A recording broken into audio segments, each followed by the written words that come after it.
Well, a 4-0 home defeat against Newcastle. And up next, Arsenal away. Welcome to the preview show. This is Blue Monday, an Ipswich Town podcast.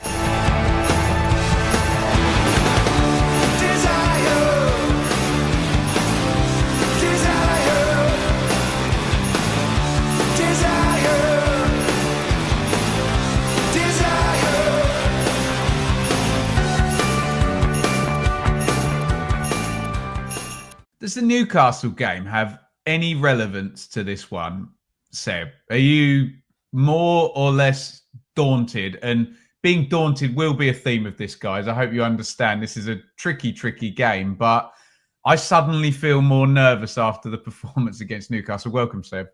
Do you? No, I'm not sure. I think I'm going into this one with the same level of trepidation as I had before Newcastle, and obviously we'll have Liam Delap back, which will help. But let's be honest, this is based on last season, our second hardest game of the season after our trip to the Etihad early doors. And yeah, this is going to be a tough one. Dave on the Flagship described it as a free hit. I know no football, you don't want to go into any football match with that kind of mentality, but it pretty much is, isn't it? You know, going away to the Emirates will not dictate really where we finish at the end of the season. I don't think it's not the kind of game where, you know, we have to go and get something. It's a very difficult trip. They've regained some excellent form. They're a very, very good side, and it is going to be difficult. Thank you for that, Seb. Happy Christmas, everybody. Just in our space-time continuum, Seb and I have just recorded the Newcastle Flagship show, and I believe Christmas has happened, and it may now be Boxing Day, possibly, and you're all listening to this now, so big welcome. I hope you got all you wanted for Christmas. Do please get some comments going here on YouTube if you're watching the video version. If you're headed off to Arsenal and you listen on Spotify or Apple Podcasts or wherever, do hit that 5-star review button. It just takes a second. It's a real help. And got a bit of a 5-star performance from Arsenal in their last game. They stuck 5 in away at Crystal Palace as well, didn't they? Excellent win for Arsenal. What is the state of play with our opponents, Seb? So currently, as of the Sunday evening before Christmas, currently sat third with 33 points. They are 6 points off Liverpool following Liverpool's smashing of Spurs today. Was it 6-3 it finished? Liverpool got a game in hand though, yeah? They have, yeah. The Merseyside derby, obviously postponement means they've still got that game in hand. So 6 points plus the game in hand. They're 2 points off Chelsea as it stands. Played 17 games, won 9, drawn 6, only lost 2 all season, scored 34 goals and conceded 16. They are the third highest scorers in the league after Chelsea and Spurs, and they are the second most miserly at the back for goals conceded behind Liverpool. 6 clean sheets so far this season is the highest in the league. I think it's joint with Man United, 630 touches in the opposition box is second to Man City, and they're in a decent run of form. They had a bit of a stutter. They lost Martin Odegaard at the end of August for about 2 months. And a bit like us in that period last year around Christmas time, they didn't really lose that many. They lost to Newcastle. They lost to somebody else. It escapes my mind, but they drew quite a few games. They had the very, very late Man City equaliser up at the Etihad, that 2-2 game where they were, 2 set pieces, put them 2-1 ahead, and they played with 10 men for a good, sort of half, 50 minutes of football, and conceded one right at the death up there. But since he's come back into the side about sort of 4 or 5 weeks ago, they have regained a bit of form. Their last 5 overall in terms of the form book is 3 wins. Crystal Palace last night, the late night on the Saturday night kickoff. Man United and West Ham, and 2 draws. Everton, which gives us some hope. Everton did go to the Emirates, got a clean sheet and ground out a 0-0 draw. And Fulham was a 1-1 draw as well. Absolutely, yeah. If you offer us a point at this stage, let's be honest, we do snap your hand off. Their home form's decent, third in the league, mirroring their league position, 18 points from 8 games. So yes, this is going to be a tough gig. They are an excellent side. They seem to have recovered their form following the loss of a key player, but in the game last night against Crystal Palace, probably their most key player, Bukayo Saka, did go off with a suspected hamstring injury. We assume he will not be featuring on Friday at the Emirates, and he is their absolute star player. You're talking 10 assists, 5 goals so far this season. So hopefully the loss of him will put them into a bit of a funk like it did when they lost Odegaard a few months ago.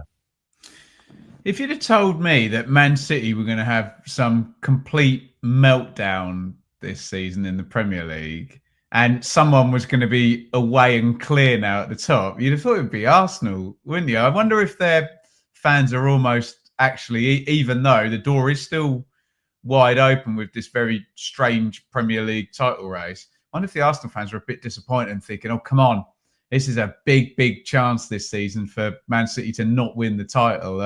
Do you think they'll be a little bit like, are we doomed never to win this with Arteta?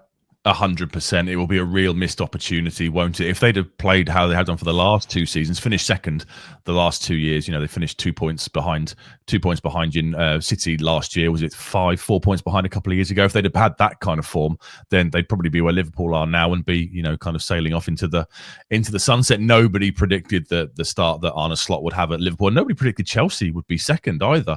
Chelsea have drawn 0-0 with Everton today, so they've dropped a couple of points, but this does kind of look like a bit of a missed opportunity for Arsenal if they can't get themselves back into it and get across the line. And they are dropping silly points. We've just mentioned the draw against Everton. We've mentioned the draw against Fulham, went to Newcastle and lost, which is something we can experience. Having just recorded the Flagship having lost 4-0. Those kind of results can happen. But if you're dropping points against, Everton and Fulham, then that's where you're going to struggle. And I guess, do you remember when Klopp obviously built that incredible Liverpool team, many of whom are still playing, well, most of whom are still playing for Slot now, and he was just in the wrong era with Pep and Man City, wasn't he? I guess you could feel the same way about Arteta and Arsenal. What he's done there is incredibly impressive. A couple of 8th place finishes when he first takes over. Won the FA Cup in the end of his first kind of half season in the COVID kind of rearranged games, and then solid progression. They finish 5th, then they have 2 second place finishes, and it's just that if you'd have said to any Arsenal fan you'll be 6 points ahead of Man City going into the Christmas kind of round of games, they would have assumed you're saying that they are well clear at the top of the table, but it's just not the way it's worked out this year. So we had that really disappointing night on Amazon, didn't we, against Palace, where it's a bit of a theme with me at the moment, being really down and disappointed. But, where Palace kind of kept us at arm's length and it was a 6-pointer, I thought we had a chance of winning and we got shut out and lost. Arsenal go to Palace and win 5-1 in the most recent game. Obviously, it's a different level. We know the Champions League teams and the money that that cliff edge between normal Premier League team and elite Premier League team. Arsenal have certainly been one of those for 25 years, haven't they? But really, really good performance and win at the weekend. It was, yeah. And just as they're closing in on the window, a few similarities to us. We're saying that we need a striker. They have a striker who suddenly hit form again. It was the same opposition. It was Palace in the League Cup in midweek, and Gabriel Jesus got himself a hat-trick. And then he promptly, as these things tend to go, you get a couple of goals and you're up and running again. He got 2 in the 5-1 victory on Saturday night. Kai Havertz, Gabriel Martinelli and Declan Rice got the other ones. They are able to kind of bring Declan Rice off the bench, so a little bit of squad rotation. But the big news from that game, you'd expect them to go to Palace and win. The big news is that injury to Saka. That's going to be really, really damaging to them if it is going to be long term. He kind of pulled up as he was running down the line towards the byline to put a cross in, and if he's out for any period of time, that's going to hurt them because he is their absolute kind of star player. And yeah, just I don't think we'd be shocked at 5-1 is a great score, and they've got a striker who's now scoring goals again, which maybe changes their plans for the January transfer window. And yeah, they're just a side that has really looked to hit form again after a slump. So what do you make of the manager? Because it's a weird thing to compare someone who has to manage Arsenal with someone who has to manage Ipswich. Because when you're managing one of these elite clubs, not to say that you're not coaching the players, but you're going to have all of the best players. Whereas when you're Kieran McKenna in League One, you can make a real tangible difference with good coaching and good patterns of play. When you're Arsenal manager, you're going to have the most money, the best players, etc. And I guess it's more being a statesman and controlling this massive organization. You're like a CEO of a big company or something. So it's a different approach. And I think he started people follow trends in football, and he was obviously working with Pep Guardiola. And now we have Enzo Maresca also at the top of the table. And it feels like Chelsea probably don't hire Maresca if Arsenal don't hire Arteta. What do you make of the manager? It'll be Kieran McKenna will love going up against him, won't he? Yeah, he was one of the first kind of, trendy assistant manager, kind of giving them their first gig into kind of first team opportunities. And I like the job he's done. They took some short term pain. I've already mentioned the couple of 8th place finishes because he kind of looked at the squad, didn't he? And it become, Arsenal fan TV and Paddy Power, everything was mocking Arsenal kind of in the 5 years or so after Arsene Wenger, maybe the 3 or 4 years after Wenger moved on, and he kind of took stock of what he had. They had some big earners, the likes of Pierre-Emerick Aubameyang, Mesut Ozil. He kind of looked to move those players on, bring through some youth in the likes of Martinelli and Saka, get them into the first team and kind of develop this new high pressing system, which is now so commonplace throughout the Premier League, which is what he learned under Guardiola. So I like the job he's done. I was really impressed with him in the Arsenal documentary. I don't know if you saw it on Amazon, one of these behind the scenes kind of ones. I was really impressed with him in there. There were some, David Brentisms where did he have a light bulb and he said the light bulb doesn't work unless the electricity flows and you lot are the electricity or something, and he was playing You'll Never Walk Around managers are for the most part just mental, aren't they? Yeah, he was playing You'll Never Walk around speakers, wasn't he, around the training pitch to get them ready for going to Anfield, where they had a pretty poor record. So he's trying things out of the box, a bit like Klopp, I guess. Yeah, like I said earlier, he's in the wrong era.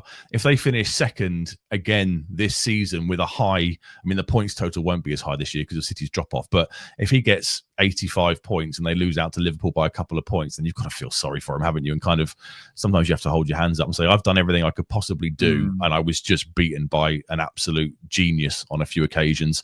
I think he probably does need a cup. Maybe they're into the semi-finals of the League Cup this season, so perhaps a cup or another FA Cup victory. Did he win? He won the FA Cup. Yeah, he did in his first. He appointed in November 2019, Lampard, and that's it. Yeah, appointed November 2019 and won it 6 months later when football got back up and running again. But that is now nearly 5 years ago, isn't it? 5 years with no trophies for a club like Arsenal. Not sure. I think they do need potentially something, but it might not be the league title given how Liverpool have come out the blocks. So what's he done? Assuming that he thought Haaland was going to improve and Pep was still going to knock out 90 points or whatever in a 38-game season, which is ridiculous, isn't it? What's he done this season in terms of squad building? Who are we going to be facing this season that we wouldn't have been facing last season? Well, they made David Raya's move permanent. He was on loan last year from Brentford. Obviously, there was a big controversy at the start of last season where Aaron Ramsdale was kind of almost brutally dropped, wasn't he? And David Raya comes in on loan. They made that permanent last summer, and they've had an issue at left back for a few years now. They've signed Alexander Zinchenko from Man City. Obviously, he would have been coached under him, never really got going, and Arteta likes his fullbacks to kind of invert into midfield and create overloads, and they've gone out again this summer and signed Ricardo Calafiore, who's kind of one of these left centre backs who can kind of cut into midfield, signing from Bologna. Mikel Merino, I think he used to play for Newcastle, if I remember rightly, 27 million quid from Real Sociedad, and Raheem Sterling came in very late in the window after Maresca kind of announced that certain players were to move on. They got him on loan, but he's barely featured. I guess he could be one that comes in on the right for Saka, given the likely absenteeism of him on Friday. They had some outs. They've kind of cleared the decks a little bit. Aaron Ramsdale, who wants to go and play football, he went to Southampton for 25 million quid, and they sold a couple of the younger players. Can you talk to me about that? Because I did sort of the George Graham team with Paul Davis and David Rocastle, and obviously Tony Adams was like captain at 18, and fans don't like it when Emil Smith-Rowe leaves and someone comes in. I know it's not the same position, but what's your take on? It's quite brave bombing out the youth players, isn't it?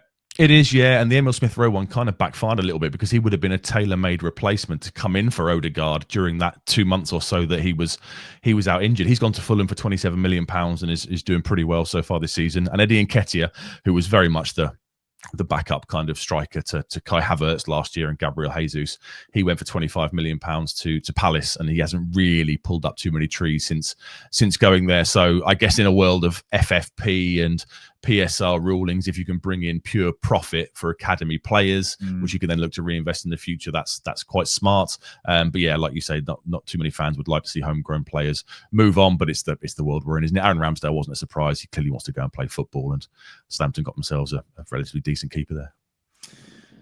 I'm sure you've got some tactical stuff, but as discussed in the Newcastle podcast, the flagship show, it's difficult, isn't it? Because you're 80-20. I think it was Dave who was saying that you almost need immediately that concession of your opponents playing at 80% whilst you play 20% above them. But what sort of style are we going to see from this excellent Arsenal squad? It's a 4-3-3. They are wedded to the 4-3-3 system. They attack predominantly down the right. Obviously, we've just mentioned Saka's absence. That may change, but 45% of attacks down the right-hand side is the highest in the league. Not overly position-heavy, 55% possession. You're not talking the 60s, 65s that kind of Arteta would have been used to under Guardiola. It's still the fifth highest, but not at the very top of the game. High pressing. They are fifth for possession, one in the final third. 14 shots taken per game isn't actually amazing. It's only the eighth highest, but they are the second, like I said earlier, the second or third highest goal scorers and touches in the box. So they're making good chances, aren't they? Yeah, 630 touches in the box is second to only Man City, and 11 shots conceded per game is the fourth fewest. They kind of have Odegaard as that lovely, classy. Dave will love him, a central midfielder with a left foot. A really, really classy player. He's the main creative force from midfield. They have Thomas Partey and Declan Rice kind of sitting slightly deeper to kind of look after him. When Partey plays, it frees up Rice to push slightly kind of further forward. The back two, Saliba and Gabriel, have everything, to be honest. They have power, they have pace, they are strong, they read the game exceptionally well. They're perfectly capable of taking the ball under pressure and looking to advance through the thirds. Kai Havertz is the top scorer with 6. Obviously, some eyebrows were raised when he signed them from Chelsea because he never really got going. I know he scored the winning goal in the Champions League final. Sounds crazy to say that he never perhaps made the most of his ability at Chelsea, but they didn't really know what to do with him. Arsenal signed him with the idea of playing him kind of in that midfield 3, but had to repurpose him as an out-and-out centre forward given injuries and stuff last year. He's still the top scorer with 6, but given the return to form of Gabriel Jesus, he has dropped slightly into the midfield in recent games. David Raya, 6 clean sheets at the back, is the highest in the league. He has a 73% save percentage, and they've got a couple of exciting youngsters. We just mentioned the youngsters that kind of moved on. They have got a couple of exciting youngsters coming through. Miles Lewis Skelly, who can play both in midfield but has been filling in at left back, and Ethan Nwaneri. I think he got his first goal against Forest a few weeks ago. He's a possible option to start on that right-hand side instead of Bukayo Saka as well. So they've just got quality all over the pitch, and yeah, it's going to be a tough game, but it'll be a privilege to watch some of these players. Odegaard in particular, I really, really like. Talk to me about these set pieces then, because this has really got psychological. It's really got into the zeitgeist of the Premier League that Arsenal are going to score a set play past you, and I think that's a really good thing if you're going against the Pep Guardiola Man City unbeatable era. You've got to try and find something that you're the best at, that you're better at than them. And I was watching, I think they scored from maybe second phases, so it's definitely in the heads of players. Maybe they're not coming out for the second phase. Maybe they're all a bit timid, but it is daunting how many goals they're scoring from set pieces. And it's, not to labour the point, I'm not seeing anything massively, just confident delivery, confident players attacking the ball. You get a lot of them. We know McKenna said it himself in League One that the teams at the top always score the most set plays. It's not actually just a consequence of your work from set plays. It's your work as a team and pressure, having more than the teams down the bottom in the first place, and then confidence and psychology. But it's very daunting, this set piece record, isn't it? It is, yeah. It's become a real thing, hasn't it? It's a bit like, do you remember Stoke when they got promoted, and the Rory Delap throw-in became a real thing, and you had sides kind of putting the ball out up there for a corner instead of a throw-in because they knew the threat that they possessed. It's what they're known for this season. They were very good at it last season. They got 22 goals last season from set pieces, 9 so far this year, which is the highest in the league. I looked at some of the research into how they kind of what do they do that's different to everybody else. They do put more attacking players in the box. They are highest in the league, average of 4 to 5 attacking players. It's always basically an in-swinger.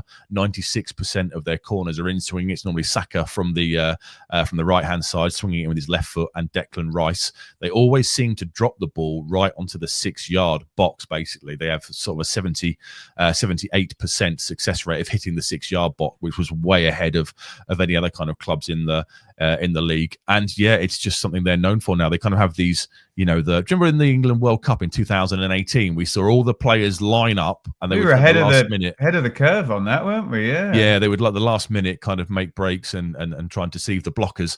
Arsenal seem to put everybody at the back post, certainly for the right hand in swinging corner. Everyone's at the back post, then suddenly comes into the middle, and yeah, it's a really, really formidable weapon. We've just discussed on the Flagship, Muric could be crucial with that ability to come and claim. They all land on the 6-yard box, definitely. Yeah, he will be crucial for dealing with this threat, and we're gonna have to manage it very carefully because not many people have been able to stop it. Obviously, Nicholas Jova is their set piece coach, who was appointed in 2021, and since he was appointed, they've scored 50 set piece goals, which is the most by any side in the league. So it's a real weapon for them, and it's what you need, isn't it? If your pretty patterns of play aren't working for whatever reason, you can't break down a low block. The ability to just nod one in from an excellent delivery of a set piece can make all the difference in a title race, can't it? So big threat on Friday night for us. And I'll reiterate, but the psychology of what it does to the defensive team is just massive. And it's that whole, you've got to stand next to Roy Keane in the tunnel at Old Trafford, and it's not anything that's happening on the pitch, but it has an effect. And, when Declan Rice trots over to take that set play, here we go. Yeah, I've been told what to do here. I better not mess this up. I better not concede a goal. And lots of people have. We have spoken a lot about Arsenal. You want to hear us talk about Ipswich Town, and we will do that after this word from our sponsors. Blue Monday is proudly brought to you in partnership with our friends at Atwell Solicitors, your ideal legal partner for work on property or business law. Their client care has repeatedly been recognised as outstanding, and they are people-focused with a plain English approach which sets them apart. They have offices in Ipswich, Colchester and London, and to find out more, head to atwells.com. Thank you to the wonderful people at Atwells. And if you're watching on YouTube, you'll see just below Seb's microphone, it says One Stop Badges. You can get a 10% promo if you're a Blue Monday subscriber down in the description. Head over to YouTube if you're listening on audio now, and you can grab that offer with the fine people at One Stop Badges. Look, we haven't even started Christmas, and I don't know what day of the week it is. So as you're listening to this, I don't even know what week of the day it is now. So there will be a Flagship show at some point in the future, a number of days after you've listened to this one, and we hope you come and join myself, David Diamond. The great David Diamond, I'm supposed to refer to him as, and the optimistic Joe Fairs. That can be his nickname. Blue Monday Rewind is out with Craig and Dave on this game as well. So why not double up if you're heading to the Etihad Emirates. If you're heading to the Emirates, you can double up. And if you're in the car listening to us, it's a massive privilege for us to be part of your match day ritual. We absolutely love that. Do send us a tweet, send a picture of the little image on your car dashboard as well. We love seeing those over on Twitter as well. Thank God Liam Delap is back, Seb. Yeah, crucial, isn't it? We really struggled at the weekend. Schmodic was ploughing a lowly furrow up front. We saw Hutchinson kind of go there at times, almost like a false nine. So to have Delap back and having had nearly 2 weeks worth of rest, having not played since the Wolves game, could be a big, big plus for us. That ability to go long, perhaps the defensive ability from set pieces as well. It's another tall physical player you can get in the box to try and block these players and clear the ball. So, yeah, he's a huge, huge plus point. And obviously, Sam Morsy won't be playing. He'll be missing the game. He picked up his 5th yellow of the season against Newcastle. So in the post-match after Wolves, when Jack Taylor was interviewed, it was made clear that it's kind of Sam Morsy and Calvin Phillips vying for the right-sided central midfield role, and Jens Kajust and Jack Taylor vying for the other one. So I assume Calvin effing Phillips will be coming back in for his first start since the Leicester game, alongside Jens Kajust in the centre of the pitch, and hopefully he can start to give us the kind of performances we need from him. He was just starting to get going a bit before that Leicester that Leicester kind of red card, and McKenna's come and said this was the first week he's able to train fully, so hopefully he's fully fit and raring to go alongside Kajust. Where are your kind of scales on that? Does that make us much worse? Pretty much the same? Better in any way? In theory, on paper, Calvin Phillips is an upgrade to Sam Morsy, isn't he? You're talking about what's he won? 30, 40 Old England caps, presumably, gone for There's big other money. Intangibles in this conversation, though. That's exactly right. Yeah, you're going to miss that leadership. You're going to miss that kind of that excellence in the middle of the pitch, driving standards. Unfortunately, that is going to be absent from this game. But yeah, you're going to need those two players to be kind of all action. You've got Thomas Partey, Declan Rice, and probably Martin Odegaard going up along in opposition to them. So they're going to need to be at their very, very best. And I just wonder, we saw Jack Taylor come on against Newcastle for Connor Chaplin, didn't we, and play slightly more advanced. Is that an option? Do you think, given what you're about to face with Partey, Rice and Odegaard, do you maybe look at a kind of Jack Taylor slightly more advanced, maybe not such in the out-and-out 10, but kind of more advanced ahead of Kajust and Phillips with the ability to drop back and really tighten up that central midfield position? Do you think we're in a world where we do that, or do we just think it'll be Chaplin or Hutchinson in the 10 and we'll do what we normally do? I'm going to answer your question by asking you 2 questions. One, why has he not done that before? As in kept the kind of 4-2-3-1 with a number 10 who, as Joe Fairs says, is like a second striker. And 2, is it not more likely the kind of lopsided 3-5-2 shape we saw away at Spurs, which did result in a win, might be the solution? What are your thoughts? Perhaps, yeah. I guess missing Axel, you're missing that hybrid right back, right centre back role, aren't you? Can Harry Clark do that? Maybe is Ben Johnson the one you want there, and then Harry Clark's kind of playing in the right wing, the right wing back role. I'm not sure. I don't know. I mean, I saw some people in the chat on Flagship were saying maybe Greaves comes back in with Burgess and with O'Shea, and you kind of I don't dislike have that back three with O'Shea as the right sided one. Maybe that's something to look at with Johnson in the right back, right kind of wing back role, Davis in the left wing back role, Phillips and Kajust in the middle, and then kind of a bit of support structure around Delap. It's going to look. This is going to be a difficult one. Maybe you do go there like Spurs, and you look to hit a side on the counter. You absorb the pressure, look to hit them on the counter attack. That might be a way of looking at it. We saw some rotation. I know it's kind of a 3-game week and not really a 3-game week given how the fixtures fall. But last time we had one with Palace, we saw Greaves come back in for the middle game, didn't we? And Kajust was rested for the Bournemouth game, the last of the 3. So we know he likes to. Taylor started, yeah. Yeah, he likes to change things up in these 3 games a week. So I think there'll be some rotation other than Delap coming back in. It would be interesting if he does look to tighten up that kind of back 3 and that 3 in midfield. It's a familiar conversation though, Seb. We've had arguing with Dave about does having more attacking players on the pitch make you more attacking? Does having more midfield players in the middle of the pitch actually make you more solid? Does having more centre backs in the team make you more defensively sound if in all 3 of those examples you sacrifice something from the patterns of play and the things that everybody's? It's such a hard one to balance, and fortunately Professor McKenna will have a much better idea about that than either you or I. But to laymen like us, we would assume more defenders will be more solid at the back. It doesn't always work out that way, does it?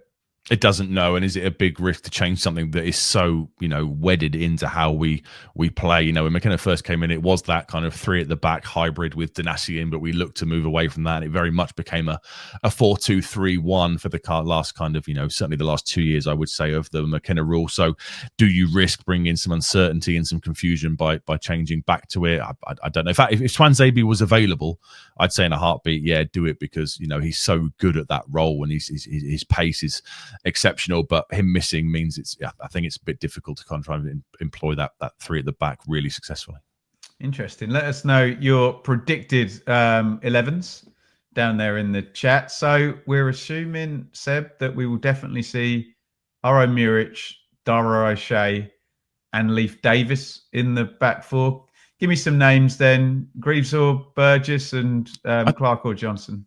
I think Greaves will start one of this or the Chelsea game. So, aerially he's very good, as is Burgess. However, you have to take that into account. They're both exceptional in the air, and Arsenal's set piece will be an issue. So I wouldn't be surprised if kind of Burgess were to be dropped out and Greaves comes back in. And then Harry Clark or Ben Johnson. I just think, I'm sure Joe said it before, I just think we need to get these players who've got Premier League Arsenal experience. Player, Harry Clark. Yeah. Is he? Oh, sorry, Harry Clark. Yeah, I thought you meant Ben Johnson. Sorry, yeah. I just think we need to get these Premier League kind of experienced players that we've signed into the 11 when we can. And he's had issues. Ben Johnson's had issues recently in terms of fitness. Came on for the last few minutes against Newcastle. If he's good to go, I wouldn't be against him starting in that right-hand role. We think Kayust and Phillips. Would you be massively surprised if it was Kayust and Taylor? I would be, given that the post-match that, like I said, Taylor after Molineux after the late winner did say this is how it works. It's these two and it's these two. And we know McKenna likes that. We saw last season, didn't we? It was very much kind of Morsey and Luongo, and then if Luongo is out, Taylor would kind of come in. So he likes those kind of set players for set positions. So if Phillips is now the Morsey understudy, then I expect him to be alongside Kayust. And then if Taylor doesn't start slightly more advanced, he'll be the relief for Kayust at 65, 70 minutes. I assume, given what you've just said, that you're expecting to definitely see Liam Delap and Amari Hutchinson. And what about the rest of that front 4 configuration? Yeah, so if he does go Taylor, then it'll be Amari or Burns on the right. Burns on the right. Taylor perhaps in the 10 to give legs into central midfield, and then it must be who on the left hand side. My mind's going completely blank.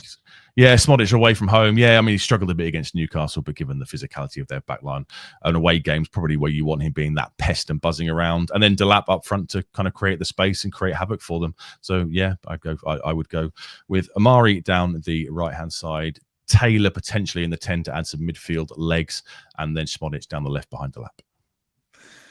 Interesting. It says on my format here, match predictions. We're in between a rock and a bloody hard place with this, you lot. So if you want skin in the game and you're on YouTube, get in the comments right now with your match predictions. I mean, we can't win with this because we're away at an elite team expected to finish first, second or third would be a bad season.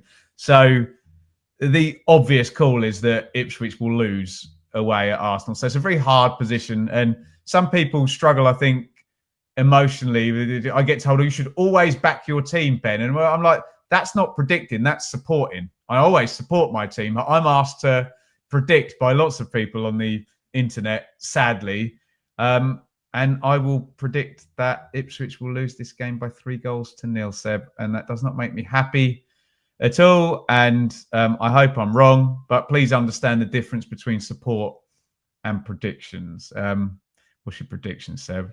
I actually thought 3-0 as well, so I'll be slightly more positive and go for a 2-0. I think positive 2-0 defeat. We have to be realistic who we're going up against, where we're going. Like you just said, it's an elite side at the top of the table. Chelsea to come after this, back at Portman Road. So maybe a chance for a slight bit more optimism there. But this is a really, really tough game. Let's not kid ourselves. And yeah, 2-0, a professional Arsenal performance. I think we'll see moments. I'd like to see us be competitive again. Even when we were away at the Etihad, Southampton were up moments there. I think they took the lead, possibly, did they? Or I think certainly so. equalised. it was late goals, wasn't it, that Arsenal needed? Everton went there and dug out a 0-0. Obviously, Sean Dyche special. So yeah, I'd like to see us be competitive. And if it's a professional 2-0, but we've given a decent account of ourselves, I'll be pretty happy at 10:15 on Friday night, whenever it is. What are the things you saw against Newcastle that you really don't want to see? I'm talking early goals. I'm talking mistakes building up in your own penalty box as well. As much as I understand Kieran McKenna's long view of that's how we build up, for the sake of the supporters and our sanity as podcasters here, we could really do without another one of those. You cannot give a side like Arsenal a helping hand like we did against Newcastle. You know, you have to be on it from the absolute start. I guess perhaps we'll see Leif Davis slightly less advanced and pushing up not as much like he was in the opening couple of games of the season. He was almost learning a new role, wasn't he, against Liverpool, against Man City. He wasn't anywhere near as far forward in those first couple of games, given the threat that those opposition kind of faced down their right-hand side. So we have to be, our game management has to be absolutely spot on. Do not give them a gift of an early goal. And I guess with having Delap back in the side, then you have the ability to go long if you need to. You know, Muric has the option to kick it long in the hope that Delap can make it stick and kind of use his physicality to impose himself on the Arsenal defence. So yeah, we've just got to see out the games better and be much better game management, especially from the kickoff. Well done, Seb. We have our fingers crossed and our hopes are high that we can get something in the rarefied North London air of the Emirates. It's going to be tricky, but come on, you Blues, is the word from me and Seb here on the Blue Monday preview show. If you're in the car, if you're on the tube, if you're on the train, heading down there, walking down, listening, thank you so much for sharing your pre-match ritual with us. As I say, our fingers are heavily crossed for the daunting task. It is Arsenal away. Thank you for listening to the Blue Monday pre-match show.